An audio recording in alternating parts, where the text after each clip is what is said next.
إمامي ابن جوزي رحمة خوالي بدا فرمي تالله لو قيل لأهل القبور تمنوا لتمنوا يوما من رمضان. والله سوين بخوا أقر بأهلي قبرسان بڵێ بە مردووەکان بڵێ ئاوات بخوازن ئاواتان چییە؟ چی ئاواتێکتانێ ئەی مردووەکان یەک بە یەک والله ئەڵێن ئاواتمان ئەوە یەک ڕۆژێک لە مانگی ڕەمەزان ڕۆژوو بگری. بۆچی؟ لەبەرەوە قەدری ئەزانن.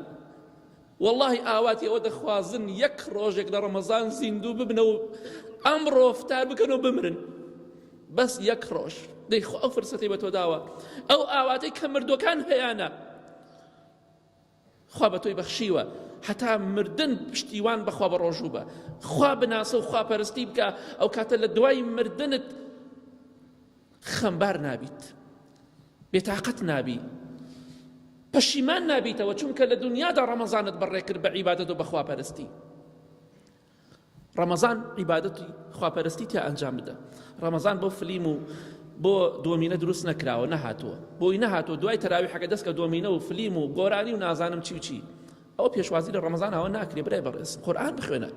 قورئان بۆ تەعزیە نهاتوە بۆ هاتووە من و تۆ بکاتە بە شەر بۆ هاتووە من و تۆ لە گومڕایی و سەر لە شێواوی دەرکات بۆ نەهاتوە قورئان فرۆشێکی حرامخۆر قورئانی تیا بخوێنە لە تەعزیەکانە.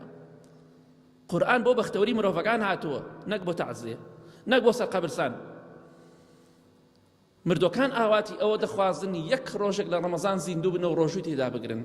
والله ئەوە ئاواتی ئەوانە.